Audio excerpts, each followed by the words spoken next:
Bueno, yo soy hijo de campesinos pobres sin tierra. Nací en una pequeña aldea de Salamanca, soy salmantino, aunque a los 10 o 11 años me vine para acá, para Madrid, con mis padres. Y el recuerdo que tengo de mi infancia pues es de la pobreza que había en mi casa. Yo recuerdo la imagen que tengo más fuerte de mi niñez es cuando yo iba a las afueras del pueblo a esperar a mi padre. Mi padre trabajaba en una labranza, ¿no? Y por al atardecer venía hacia el pueblo. Yo me acuerdo que me salía al camino y cuando le veía aparecer salía corriendo y saltaba sobre sus brazos y me cogía y tal, y me acuerdo que siempre el olor me impresionaba, olía a trabajo, olía a sudor, olía a pobreza, ¿no? Y esa impresión más fuerte que tengo de mi padre. Y toda mi juventud pues fue una juventud con muchas insuficiencias, incluso económicas, porque era era hijo de campesinos analfabetos además, ¿comprendes? Y me forjé en ese mundo. Por eso yo prácticamente no he sido universitario, ni muchísimo menos como la gente puede creer algunas veces, ¿no? Hice las 4 reglas y a los 12 años me puse a trabajar, me pusieron mis padres a trabajar, y luego ha sido la prisión donde realmente yo he aprendido lo que sé. Ha sido mi universidad, ¿no? Porque no solo yo, sino que nosotros convertimos las cárceles en universidades, ¿no? Era una manera también de evitar que la cabeza se preocupara de otras desdichas, ¿no? Siempre éramos como una orquesta que estábamos más pendientes de no desafinar el conjunto que no de nuestros problemas y desdichas personales, ¿no? Y convertimos la cárcel en una universidad, y allí aprendí todo y eché raíces en mi conciencia. En fin, yo creo que le debo mucho a la prisión, ¿no? Y por eso no la recuerdo como uno de los momentos más duros de mi vida, sino como una etapa simple más de yo. Elegí la vida dura y noble de un revolucionario. Sé que eso tenía un peaje y que podía pagarlo con la prisión o con la muerte, como les pasó a otros muchos compañeros, y por eso ni la cárcel la recuerdo como una pesadilla, sino para mí fue una etapa más de mi vida, y una etapa a la que debo mucho porque conocí la fraternidad de los camaradas. Tuve que dar el último abrazo a cientos y cientos de camaradas que iban a enfrentarse con la última madrugada de su vida, pero cientos y cientos, ¿no? Entonces fue una escuela para mí aquello, y un crisol donde forjé mi dignidad y los fundamentos de mi lucha, ¿no? Por eso mi vida, el contenido de mi vida, mi pensamiento y mi palabra estarán siempre al servicio de la lucha por una sociedad diferente y por un mundo posible y mejor que el que tenemos, ¿no? Porque está muy vivo en mí el recuerdo de aquellos compañeros que se fueron cantando hacia la muerte, ¿no? Y que nos decían: seguir la lucha continua, tomad la antorcha vosotros, continuad, camaradas, y tal. Y son cosas que no olvidaré nunca, ¿no? Como cuando salí en libertad, recuerdo que la gente se amontonó, los presos que quedaban allí se amontonaron y me decían: no nos olvides, ¿no? Y eso fue algo que me golpeó la cabeza enseguida, ¿no? Y para mí era un compromiso no olvidarles. Y por eso cuando salí en libertad, en vez de tomarme un tiempo para reposar, para acondicionarme a la vida, para adaptarme a la vida un poco, ¿no? Y para gozarla un poco, lo que puse en marcha enseguida en una campaña general. Recorrí Europa, recorrí toda América Latina, luchando por los compañeros que quedaban encarcelados, porque yo no podía sentirme libre mientras quedase un solo hermano mío prisionero, ¿no? Y dediqué mi vida a la solidaridad sobre todo, y la sigo tan pronto estoy en Palestina como estoy en el Sáhara, porque para mí la solidaridad no solo es una palabra hermosa, sino es algo necesario, ¿no? Incluso a niveles planetarios hoy, porque antiguamente los seres humanos y los pueblos vivían uno muy lejos de los otros, ¿no? Y había un refrán que decía: eso está muy lejos de mi cama, como queriendo decir eso a mí no me afecta personalmente, pero en nuestro tiempo la técnica moderna ha acabado con las distancias y son muy cortos, terriblemente cortos los caminos entre Libia y nuestras casas, entre cualquier conflicto, por lejano que se produzca, y la seguridad de nuestros hijos, ¿no? Entonces por eso las ollas para mí tienen un valor de fundamento, ¿no? Y he recorrido el mundo, he recorrido toda América Latina, he estado allí donde había necesidad de luchar por alguien, de defender a alguien. Estuve el año pasado en Colombia, ¿no? Luchando por los presos que hay allí. Bueno, el año pasado estuve en 7 países latinoamericanos, fíjate. Y tengo 91 años, que soy un chaval de 91 años. Pero yo creo que el arte de vivir jóvenes es el arte de mantener jóvenes las ideas, ¿sabes? Y eso no es una frase, es verdad. Cuando las ideas son jóvenes, pues yo creo que mantiene cierta juventud. Y sobre todo en la vida, yo se lo digo sobre todo no a ti que estás todavía instalado en la primavera, ¿no?, sino a la gente que ya es un poco mayor, le digo que el final real de la vida es cuando acaban los proyectos, cuando acaban los sueños. Es decir, entonces ya que es el final.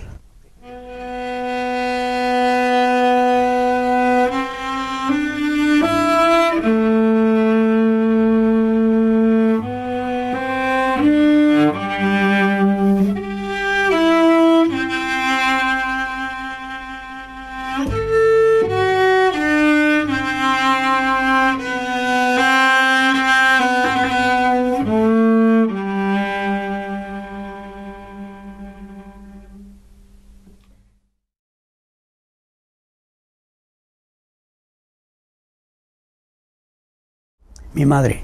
Bueno, mi madre, hay en el libro hay una historia que yo cuento de Ana Faucha, una viejecita. Pues realmente es una simbiosis entre un hecho real que ocurrió y mi madre. Pues mi madre era como esa mujer que yo pinto ahí, que fue un hecho real, ¿no?, que iba vestida de negro con un pañuelo sobre la cabeza, así la recuerdo siempre, ¿no?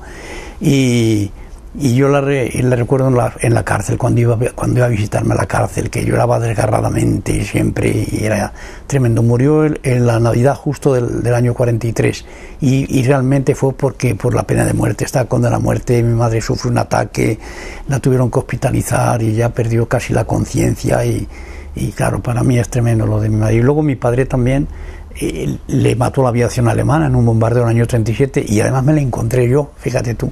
Yo me marchaba para mi casa cuando el bombardeo cesó un poco, y al pasar por unos jardincillos que llaman Datilano, allí en Alcalá de Henares, ¿no?, me dijeron, vi que había unos con una linterna y decían, aquí hay sangre, aquí hay sangre, aquí hay sangre. Y entonces yo cogí la linterna, porque un hermano mío mayor que yo había estado conmigo y se fue para casa. Y yo, pensando en mi hermano, pues mire, y en el primer círculo de luz vi las botas de mi padre. Las botas, quiero decir, no que estuvieran sino puestas, ¿no?, pero que las conocía, sus botas campesinas y tal, y tiré hacia arriba, y enseguida vi que tal, la cabeza partida y tal, ¿no? Y mi madre luego también, pues el sufrimiento que tuvo, porque era un dolor que nunca se le pudo arrancar del pecho, porque esa noche, la noche que mataron a mi padre en la aviación, mi madre le mandó, casi le obligó a que fuera a comprar carbón. Y mi padre decía que estoy cansado, ya iré mañana. Y mi madre le dijo, pero siempre dice lo mismo, no tenemos carbón ya, y qué tal. Y ya mi padre, disgustado, un poco enfadado, cogió el capacho y se fue a comprar carbón, y lo matan.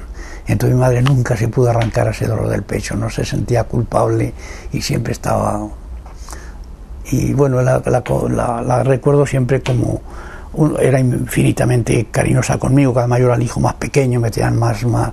Pero era una mujer buenísima y que sufrió mucho, la tocó sufrir mucho, ¿no? Y por eso hay esa simbiosis de esa... Cuando me contaron la historia de esta Ana Faucha, esta mujer, que pues yo hice una simbiosis ahí con mi madre y ella, porque fue algo parecido. Mi madre murió ya de estar en las puertas de la cárcel, pegada como enredaderas a los muros de las cárceles. Porque, como te decía antes, el verdadero drama del preso político es la familia, ¿no?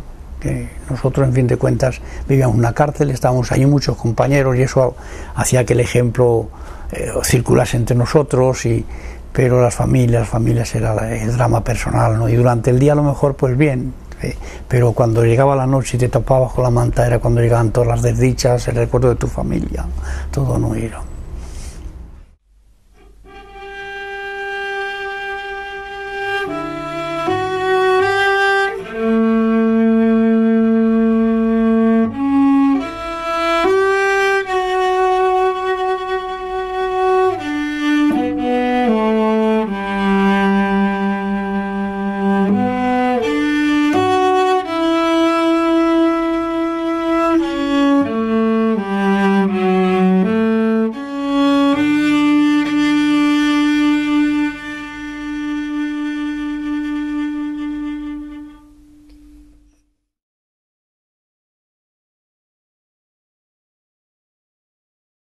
Tantas madres que iban con su capachito allá a llevar lo poco que tenían a las cárceles, muchas veces se encontraban con que la devolvían el capacho, con un poquito de comida y la veían en el capacho y la mujer les daba un ataque de llanto y de tal, porque devolverles que su hijo ya no estaba allí, que esa madrugada le habían fusilado, ¿no? Y la devolvían el paquete y eran dramas tremendos aquí. Está muy cerca de aquí la cárcel de Porlier, donde eso ocurría, ¿no? Que es fue una habilitada, un colegio de Calasancio, que ahora sigue siendo colegio de Calasancio, pero que fue habilitado para prisión durante el fin de la guerra, ¿no? Y ahí estuve yo condenado a muerte. Y luego de ahí me llevaron a Ocaña, a la prisión de Ocaña, que esa sí fue una de las prisiones más duras, porque esto, como era una habilitada, estábamos todos juntos, y incluso cuando estábamos condenados a muerte, pues no es igual estar en una galería 700 condenados a muerte o 600 o 800, ¿no? Cuando tú eres visible para los demás y los demás son visibles para ti, pues hay un ejemplo que te ayuda a mantenerte, comprendes, ¿no? Pero cuando me trasladaron de allá a Ocaña ya era distinto, ahí te metían en una celda, porque Ocaña es era un penal muy duro y tiene más de 1000 celdas, ¿no? Departamento celular enorme con un patio propio y todo, ¿no? Y claro, ahí es distinto estar condenado a muerte y estar en una celda solo, ¿no? Que podías andar 6 pasos adelante y 6 pasos atrás, que estabas pendiente de los ruidos, aunque desarrollas facultades. Yo siempre he dicho que, claro, el cerebro ya está eso estudiado, que trabaja con muy pocas de las posibilidades que tiene, pero ante situaciones nuevas y situaciones extremas, entonces se crean facultades, no se ponen en ejercicio facultades que normalmente no las utilizas porque no las necesitas, pero en las situaciones límites sí, ¿no? Y yo recuerdo que estando condenado a muerte, pues una de las facultades que teníamos, si éramos por ejemplo 4 o 5 en una celda, cuando llegaba el guardián con la lista y empezaba a nombrarlos, antes de que se oyera ningún sonido, por la posición de los labios, tú ya sabías si iba a decir Fernando o iba a decir Carlos. Y esa era una experiencia que la teníamos todos los presos, ¿comprendes? Solo por la posición de los labios. ¿Por qué? Porque en la cárcel se desarrolla facultades, en situaciones extremas se desarrollan facultades enormes, ¿no? Que normalmente no las usas pero están ahí, que las tiene, que el cerebro las tiene, ¿no? Y yo recuerdo que yo en la cárcel distinguía los pasos, los tenía perfectamente clasificados, ¿no? Sabía cuándo eran los pasos de un guardián que iba a hacer una requisa más o menos rutinaria, o cuándo eran los pasos de la muerte, ¿no? ¿Comprendes? O sea, tenían un espesor diferente. Eso no lo sabían siquiera los guardianes, contaban de distinta manera, pero lo hacían de otra manera, ¿no? Y todo eso percibes esas cosas, ¿no? Es una escuela, por eso es una escuela, no solo una escuela de humanidades también, porque aprendes muchas cosas en la cárcel, sino también ya te digo que eres como un animal que desarrolla facultades extraordinarias en esas situaciones extremas, ¿no?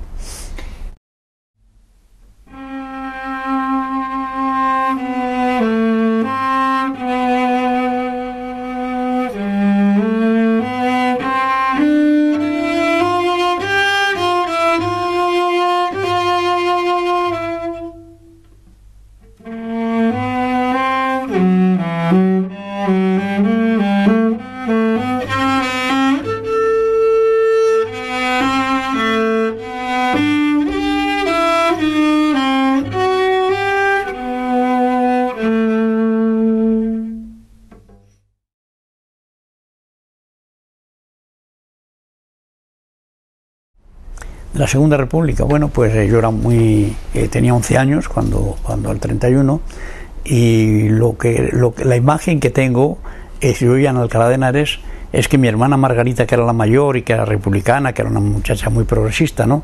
Pues me acuerdo que me llevó yo tenía 11 años, y me llevó a la Plaza Mayor de Alcalá de Henares, y me compró un gorro frigio, que vendían ahí puestos con un gorro frigio y una carapela republicana, y me la puso allí. Luego después había una cosa muy que me la he recordado siempre, había unas tarjetas de Galán y García Hernández, que fueron los 2 militares republicanos que fusilaron, y tenían una virtud que no sé cómo estaban hechos, pero que lo mirabas fijamente era de noche, lo mirabas fijamente, te quedabas fijo con la mirada, y luego mirabas al cielo, lo veías en el cielo, veías se mantiene, veías las figuras serias, luego se disipaban, ¿no?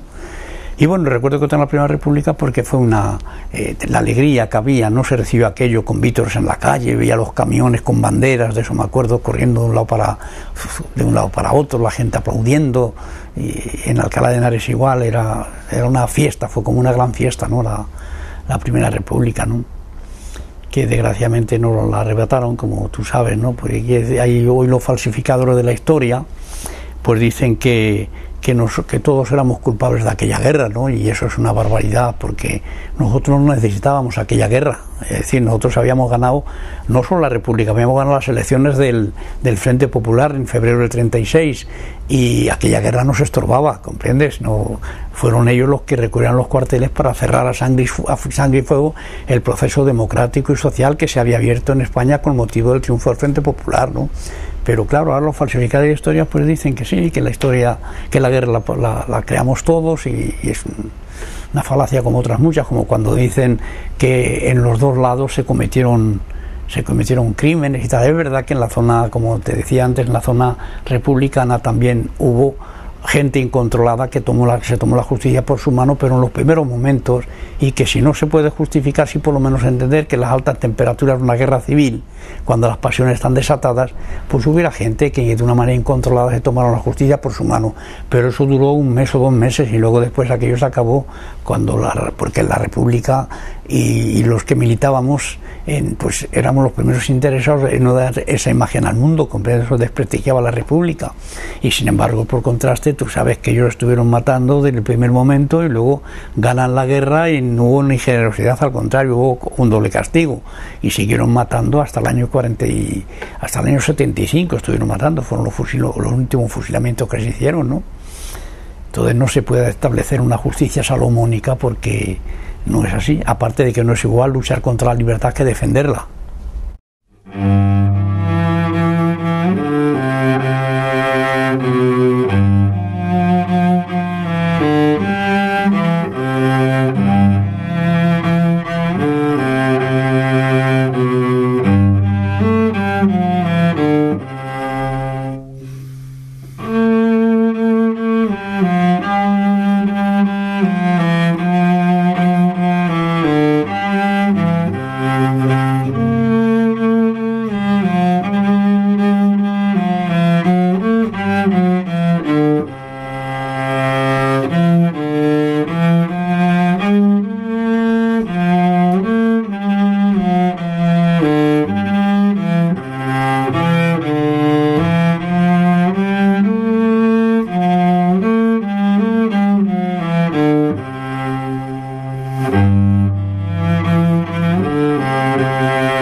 En Alcalá de Henares se formó un batallón de voluntarios que se llamaba el Batallón Libertad, y me fui como una mascota, porque entonces tenía 16 años, me fui con una mascota y fuimos a Peregrinos, a la sierra, a combatir allí, a detener allí a los fascistas, y estuve allí hasta que el gobierno declaró el fin de las milicias y regularizó el ejército, y al regular el ejército a los menores de edad nos sacaron del ejército, ¿no? Y entonces me dediqué al trabajo era el responsable de la Juventud Socialista Unificada, la JSU, que se llamaba, era la Unión de los Jóvenes Comunistas y Socialistas, ¿no? Que éramos cerca de 1 millón, de 700 y pico mil, éramos los afiliados, y yo era el responsable de la comarca de Alcalá de Henares, que son 42 pueblos, ¿no? Era el secretario general de la JSU allí, y seguí trabajando civilmente y políticamente hasta el año 38. El año 38, que yo cumplía los 18 años de edad, entonces me incorporé otra vez al ejército y fui comisario político, uno de los comisarios más jóvenes del ejército de la República, y sí, hice de la guerra. Y luego, al terminar la guerra, pues me detuvieron en Alicante, porque fui de los que nos marchamos al puerto con la esperanza de que iban a llegar barcos ingleses y franceses a recogernos. Y bueno, pasamos allí el día y la noche avizorando el horizonte, esperando que llegasen los barcos franceses e ingleses prometidos, y nada, llegó un día, vimos en la lontananza unos barcos y empezamos a disparar al aire y tal y cual, contento, y cuando se acercaron era la flota franquista, ¿no? Y entonces nos dejaron allí arrinconados, porque esa misma noche llegó la división Littorio, una división italiana, tomó Alicante por tierra, y luego llegó la flota franquista por mar y nos dejaron allí en aquella entrampillados ahí, ¿no? Y ya de allí me llevaron al campo de concentración de Albatera y ya comenzó todo mi turismo penitenciario, ¿no?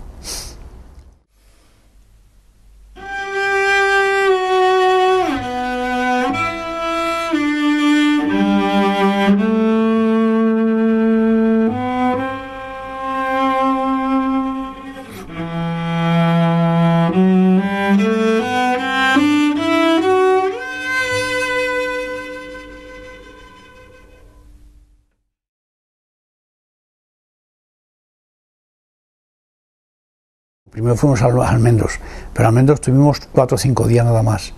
Y luego ya de allí nos llevaron que dejamos devastado el campo de los almendros, como si hubiera pasado una plaga de langostas, porque nos comimos las almendras, nos comimos luego los tallos verdes de las ramas, de todo, ¿no? Con todo el hambre que teníamos, ¿no?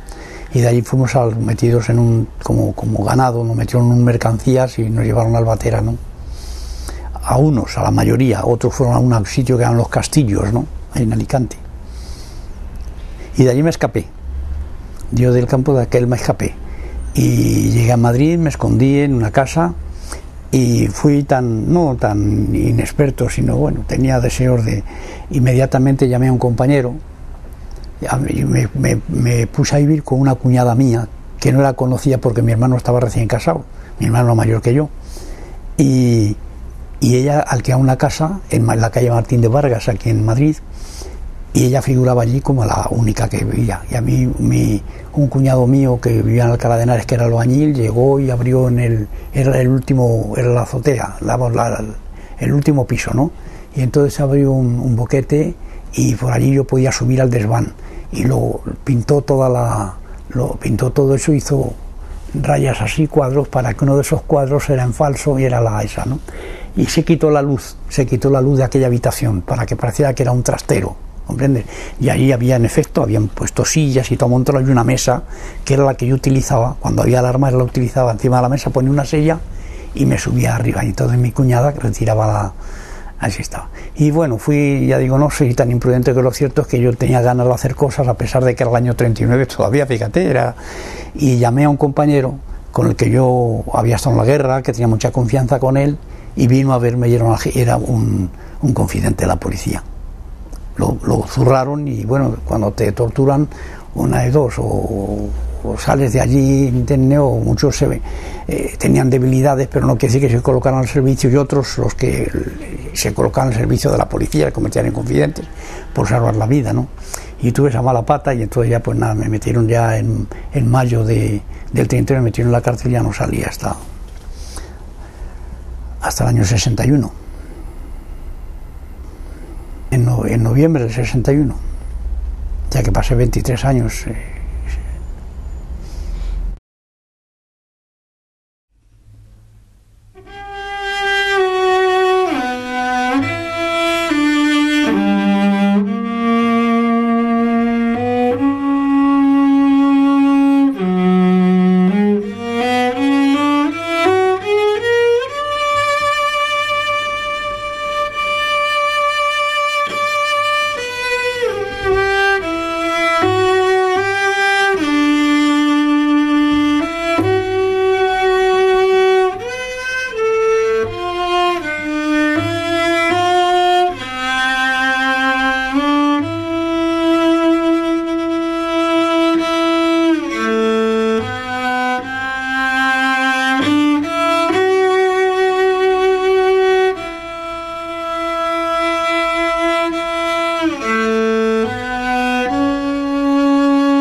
Había en aquella época muchas cárceles en Madrid, porque tuvieron que habilitar conventos, escuelas y tal para los prisioneros, que había los republicanos presos, ¿no? Y una de ellas fue el colegio de Calasantios de Porlier, lo convencional, y era donde los que iban a fusilar de madrugada pasaban la noche allí en Capilla. La Capilla estaba en la cárcel de Porlier, y lo que recuerdo es que por la mañana, cuando ya los habían fusilado y nos sacaban a limpiar las celdas de capilla donde habían estado ellos. Y yo me acuerdo que era voluntario, me hacía voluntario para limpiar porque siempre había algún mensaje. Y nosotros hicimos donde la pared vertical se junta con el suelo, abríamos con una cuchilla, abríamos una raja allí, ¿no? Y lo hacíamos profunda. Y todos los que estábamos con la muerte sabíamos que eso existía, para que allí pudiéramos dejar nuestra nota de capilla para nuestras familias, para los compañeros, para tal, ¿no? Y lo que recuerdo es que por día te digo que vi la saca mayor que vi en un día, en una noche, fue 105, en una noche, 105 personas fusiladas. Pero entonces se fusilaba todos los días menos los sábados.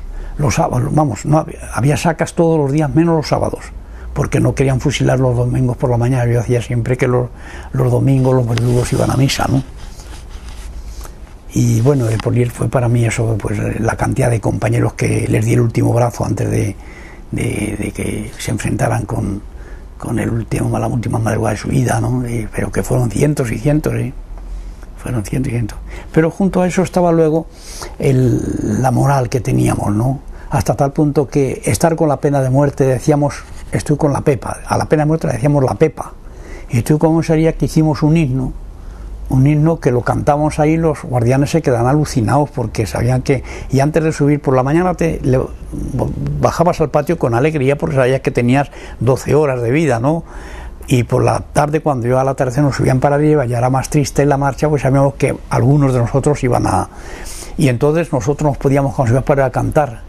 Y cantamos una canción que no te... Pero era: es la Pepa una gachí que está de moda en Madrid y que tiene predilección por los rojillos.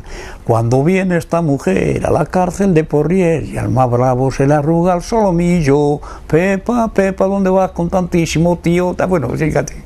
Y había que ver el valor que había que tener y el humor, ¿no? Porque el humor y el drama van siempre de la mano, de todas maneras, ¿no?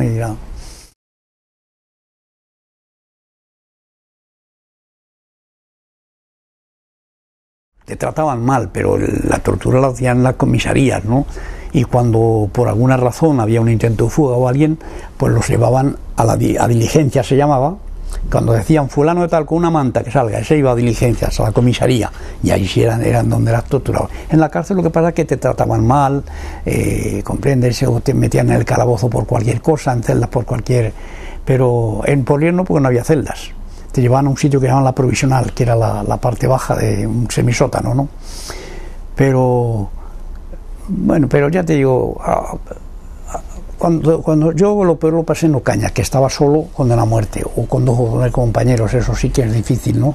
Pues ya te digo, cuando estás en grupo, cuando ves todo es más fácil, aunque no modifiques el hecho final. Si te sacaban, pues bueno, te sacaban, ¿no? Pero yo creo que te ayudaba también a salir con entereza, ¿no? Porque a mí muchas veces me preguntan algunos periodistas o los amigos, y cuando estabas, ¿qué pensabas tú cuando estabas con la muerte, no?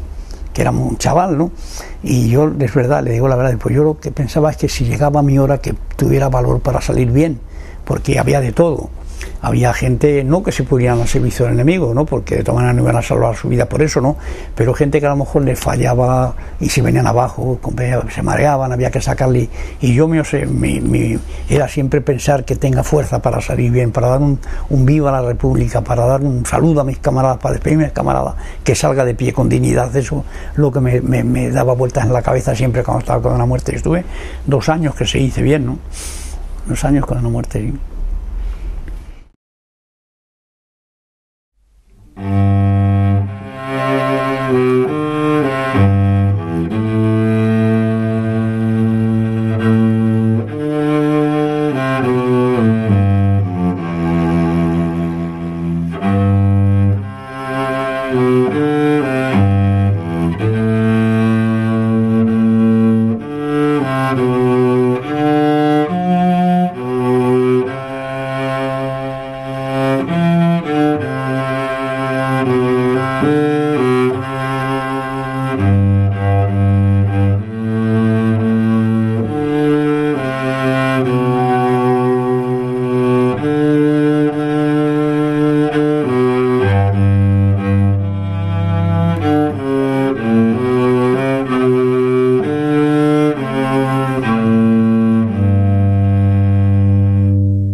Pues yo empecé a escribir poesía yo creo que fue en el año 54, que yo recuerde. Había una pequeña poesía, que no era poesía ni nada, que era una aleluya, que cuando me condenaron, cuando estaba en Ocaña y me conmutaron la pena de muerte, en la celda que estaba, pues dejé escrito en una pared, me dijeron que tenía que preparar sus cosas y dentro de una hora tiene usted que irse al patio general, ya con los presos que están con condenas normales, ¿no? Y yo me acuerdo que en la pared me entretuve en poner: 2 veces vino la muerte y 2 se fue arrepentida, dicen que se fue ofendida porque no doblé mi frente, por eso dejó mi vida. Lo dejé en una pared escrito. Y lo primero que he escrito así, esos pareados, ¿no? Luego ya empecé a escribir, y primero porque estaba un día en celdas, en una celda de castigo, debía ser por eso, por el año 53 o 54, y entonces te quitaban el petate por la mañana los guardianes, ¿no? Y te echaban agua en el piso para que no pudieras tumbarte y tuvieras que estar aguantando de pie hasta por la noche, ¿no? Y te devolvían el petate por la tarde, al atardecer, ¿no? Y claro, los guardianes no cargaban con el petate, eran los presos que tenían destino en celdas, unos presos que tenían destino en celdas, que redimían condena por eso, los que llevaban el petate. Entonces ellos aprovechan siempre para el petate en un costado, estaba abierto, en el costado del petate, en un costado estaba abierto, y por ahí ellos metían algo de comida y tal, y pasaban, ¿no? Y un día, como todos, pues yo estaba castigado y me llevaron al petate y fui a buscar y junto a un poco de queso que venía allí y tal, vi que había unos papeles enrollados, porque el papel suena mucho, ¿no? Y estaba manoseado para que no sonara, porque los guardianes se hacían así en el petate, pues. Y entonces eran unos poemas, me acordaré siempre, de Rafael Alberti, de Canción del Paraná, se titulaban, aquel de un libro que se llama Canción del Paraná, pero estaban arrancados, ¿no? Y otros cuantos de Neruda, del Canto General. Y entonces yo empecé a leer aquello, y bueno, pues como no tenía otra cosa que hacer, me la aprendía de memoria y tal, y llegó un momento en que ya subía de mí como una armonía, una necesidad y empecé yo mismo a memorizar poemas y tal y cual, que yo mismo construía y tal. Cuando salí al patio general y había compañeros que ya eran poetas conocidos y tal, pues me dijeron: pero está muy bien, aquí te falta conocer. Me acuerdo que me dijo uno, José Luis Gallego, que era un poeta ya muerto, ¿no? Dice: te falta conocer un poco más la carpintería del poema, pero el sentimiento y el estremecimiento que tienen estos poemas es extraordinario y tal y cual. Entonces él mismo me ayudó ya a escribir y a conocer la carpintería, que es la construcción del poema, ¿no? Pero la fuerza, el impulso, el sentimiento, ¿no? Estaba allí ya, ¿no? Y entonces ya empecé a escribir y ya me di cuenta que era una forma de extender también nuestra situación y también luchar por la libertad de los compañeros y por la mía misma. Y entonces escribí muchísimos poemas, más de un centenar, recorrieron el mundo y eso contribuyó evidentemente a porque eso se hicieron libros en América Latina que los prologaba Neruda o comprendes, o en Francia Aragón, Luis Aragón, en fin, y todo ya, pues entonces ya más eso contribuyó a que fuera una persona conocida, comprendes, que ya pues como Marcos Ana, porque nunca supieron la policía, eso nunca supieron que mientras yo estuve en la cárcel que yo era Marcos Ana. Ellos sabían que era alguien que decía que era un preso, incluso hasta una vez hubo un artículo en un periódico que decía que Rafael Alberti había tomado como diría yo, la idea de la imagen de un muchacho que estuvo muchos años en la cárcel para escribir como si él fuera y tal y cual, pero que no lo sabían. Y lo supieron pues cuando salí en libertad, que yo recuerdo que cuando salí en libertad fui a casa de mi hermano a vivir, ¿no? Y mi hermano tenía un amigo que era policía, un inspector de policía, y aunque eran, claro, las ideologías, pero eran amigos de siempre, y cuando yo salí dijo: dile a tu hermano que tenga cuidado, que tiene vigilancia, así que no cometa ninguna tontería porque vuelva a la cárcel, ¿no? Y entonces, en efecto, yo me di cuenta que en un bar que había frente a la casa de mi hermano, que vivía en la calle Monederos, pues siempre había 2 personas ahí que me las encontraba algunas veces cuando paseaba yo por Madrid. Y entonces yo, pues claro, tenía mucho cuidado. Primero, porque no me cogían ningún renuncio, y segundo, porque tenía prohibido meterme en ningún lío, porque el aparato clandestino iba a venir por mí. O sea, yo en la cárcel, que teníamos relaciones, establecidos contactos con París y eso, clandestinos, ¿no? A través de nuestras familias, que eran como una especie de puente entre nuestras cárceles y el mundo. Yo sabía que iba, el aparato clandestino me iba a sacar de España, ¿no? Entonces no podía cometer ninguna, y hacía una vida de tonto, ¿no? Pasear, meterme en un cine y tal y cual, y eso y tal. Pero resulta que cuando ese amigo mío que era inspector de policía, ese amigo de mi hermano que era inspector de policía, le contaba que un día le llamó a estos policías y les preguntó con un poco de sorna, les dijo, ¿qué vida está haciendo este hombre? Y dice, nada, una vida normal, la de siempre. Y dice, sí, tan normal que anoche ha hablado por Radio París, y además es Marcos Ana. Fíjate.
Pues mira, un poema que es fundamental para mí porque está escrito cuando llevaba ya 22 años encarcelado y ya me di cuenta con tristeza de que me costaba trabajo recordar las cosas más elementales de la vida, ¿no? Entonces escribí este poema que es muy conocido, pero que se titula La vida. Decidme cómo es un árbol, decidme el canto de un río cuando se cubre de pájaros, habladme del mar, habladme del olor ancho del campo, de las estrellas, del aire, recitadme un horizonte sin cerradura y sin llaves, como la choza de un pobre. Decidme cómo es el beso de una mujer, dadme el nombre del amor, no lo recuerdo. Aún las noches se perfuman de enamorados con tiemblos de pasión bajo la luna, o solo queda esta fosa, la luz de una cerradura y la canción de mis rosas. 22 años, yo he olvidado la dimensión de las cosas, su color, su aroma, escribo a tientas el mar, el campo, digo bosque, y he perdido la geometría de un árbol. Hablo por hablar de asuntos que los años me borraron, no puedo seguir, escucho los pasos del funcionario. Y es verdad, llegaba el guardián y yo quise continuar el poema al día siguiente y dije, no, pero tiene un fin natural a las circunstancias en que está así. Ah, no sabía yo que era verdad que justo llegaba el funcionario. Sí, claro, no puede, claro, y por eso yo al día siguiente pensaba continuar el poema, pero me di cuenta y dije, no, hablando además con otros amigos, ahí dice, no, pero coño, si es las circunstancias en las que vivimos, entonces tiene que ser así, ¿no?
Sueño de libertad.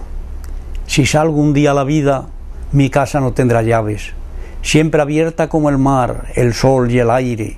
que entren la noche y el día, y la lluvia azul, la tarde, el rojo pan de la aurora, la luna, mi dulce amante, que la amistad no detenga sus pasos en mis umbrales, ni la golondrina al vuelo, ni el amor sus labios, nadie, mi casa y mi corazón nunca cerrados, que pasen los pájaros, los amigos, el sol y el aire.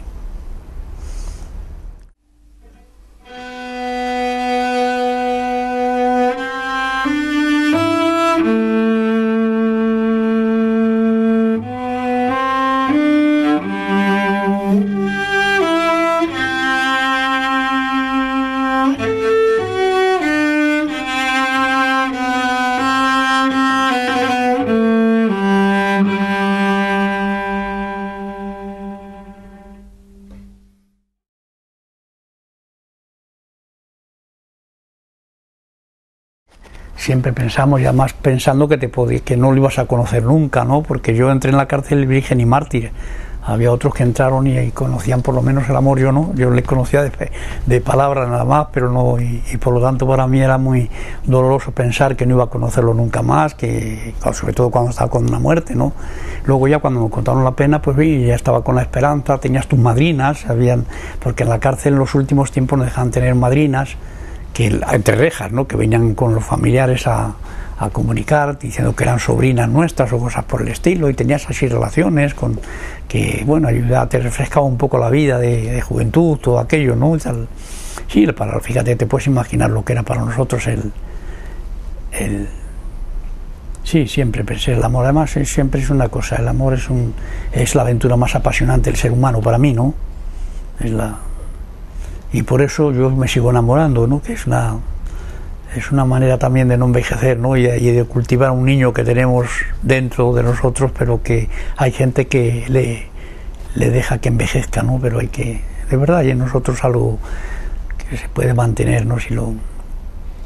Pues sí, siempre me sigo enamorando ahora también, ¿sí? Porque es muy bonito eso.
Bueno, eso fue una cosa muy bonita, es que yo me tropecé cuando salí en libertad con un amigo que era el hijo del patrón donde yo había trabajado, que era en una zapatería, dependiente y tal, ¿no? Y me encontré con él y era un hombre, claro, que tenía dinero y que era de derechas, por supuesto, pero que a mí me apreciaba mucho, ¿no? Incluso me habían llevado comida a la cárcel, la familia de él, ¿no? Y entonces se puso muy contento al verme y me llevó pues a pasar una noche por ahí. Vamos a pasar una noche, que vivas un poco y tal y cual.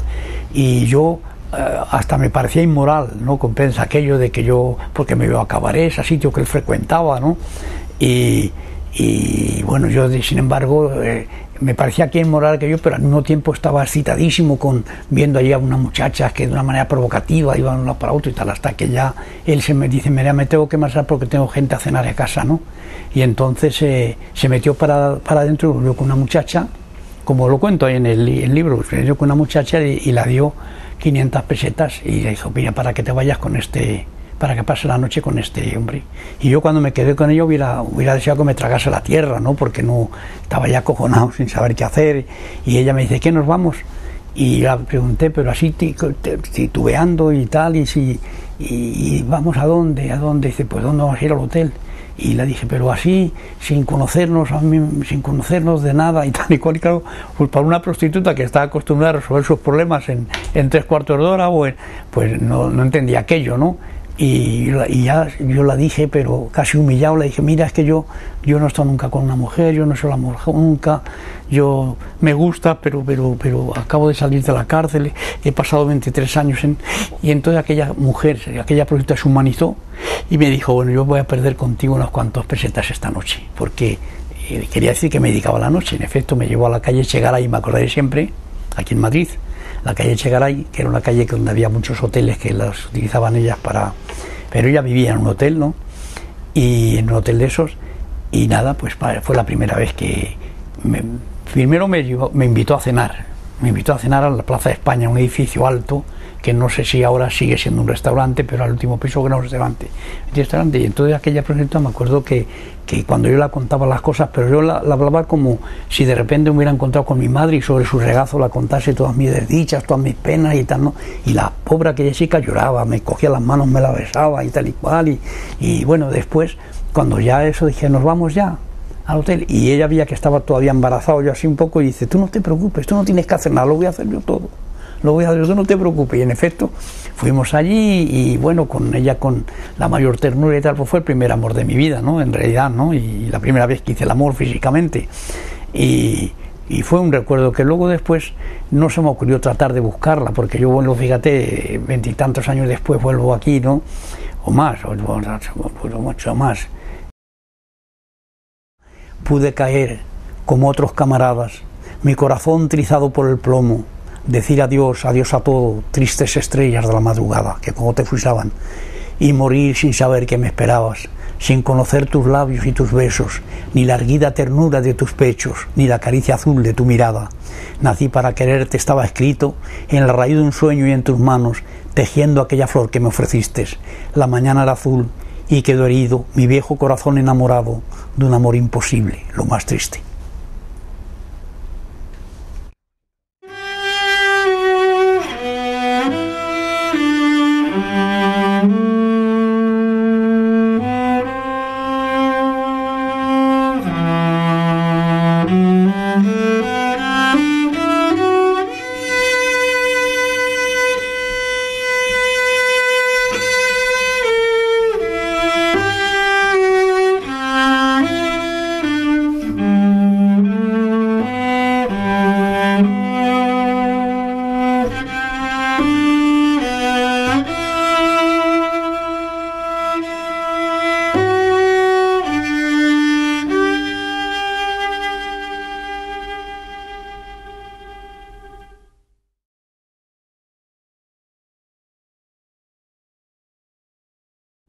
La amistad, pues una de las cosas más hermosas que hay en la vida, ¿no? La amistad, y es lo que aprendí, sobre todo en la cárcel, que aprendí el valor de la fraternidad, ¿no? Y el valor de la amistad. Yo tengo grandes amigos, yo desgraciadamente no digo, hoy mismo estaba hablando que he estado con mi sobrina con mi sobrina, la hija de mi sobrina, que es y les decía, míralo, querer es más importante que ser querido. Ser querido es un coñazo. Sí, te lo digo en serio, porque ser querido lo importante es querer, A mí, por ejemplo, me quiere mucho la gente y llega un momento en que no, yo lo agradezco eso, ¿no? Pero quiero decirte que llega a ser una cosa ya embarazosa muchas veces, ¿no? Y sin embargo, querer es lo importante.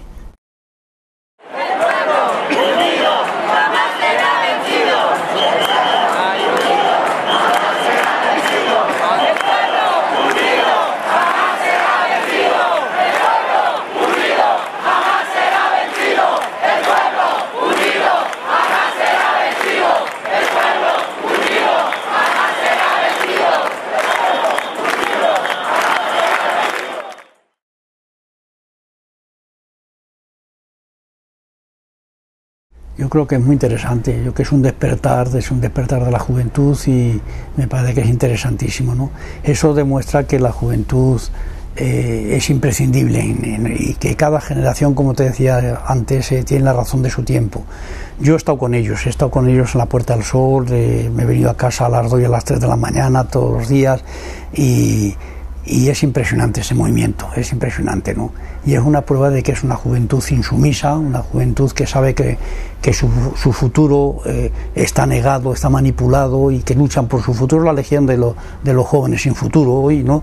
Y por eso se agrupan y luchan y tienen conciencia de que eso es necesario, ¿no? Y yo creo que, bueno, cada época, ya digo, cada juventud tiene, en la guerra, por ejemplo, pues ahora no te explicas que un chico de 16 años esté pegando tiros y en la guerra los estaba pegando yo a los 16 años, ¿no? ¿Comprendes? Hoy no te lo imaginas un chico de hoy, ¿no? Pero, porque eso que te digo, cada generación tiene la razón de su época, ¿no? Y lo vive, ¿no? Y yo creo que la juventud de hoy, esta juventud del 15M y tal, es un hallazgo, ¿no? Y es muy bonito para mí eso, ¿no? Y muy... Hacían consignas tan bonitas cuando levantaron la cosa de la Puerta del Sol, que yo estuve allí con ellos y tal, y la consigna que me gustó mucho decía, no nos vamos, nos trasladamos a tu conciencia. Bonito eso, no nos vamos, nos trasladamos a tu conciencia, ¿no?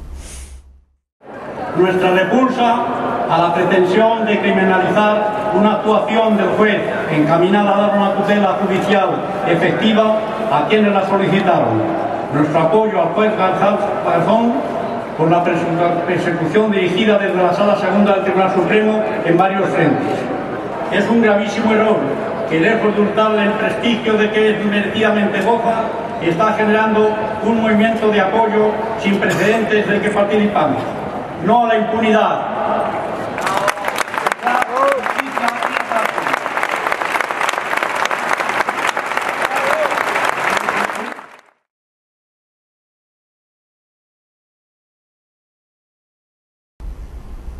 Pues la memoria histórica es acabar con la ley de impunidad, por un lado, ¿comprendes? Que hay impunidad para los que han cometido los crímenes contra los republicanos, acabar con esa impunidad que existe hoy y establecer una memoria que dignifique a los que hemos luchado por la libertad y lo que hemos traído esta democracia, con que sea todavía una democracia inmadura, nos permite vivir, ¿no?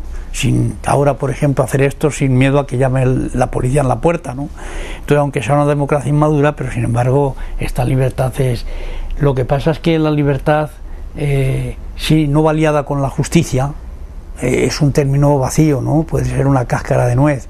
Por eso hay que decir libertad y justicia. Queremos libertad y justicia porque libertad, ¿qué es libertad? La libertad, comprendes, si no va liada con la justicia no es nada importante, ¿no? Y por eso que siempre hablamos nosotros de libertad y de justicia, ¿no? Y la memoria histórica, pues yo creo que es eso, reconocer la memoria de los que hemos luchado por transformar esta sociedad y lo que seguimos luchando porque... Y sin embargo la que está viva todavía es la memoria de los vencedores, que está todavía como te decía antes, está en los engranajes del Estado todavía, en el aparato, en el Tribunal Supremo, en muchos sitios está todavía. ¿Por qué?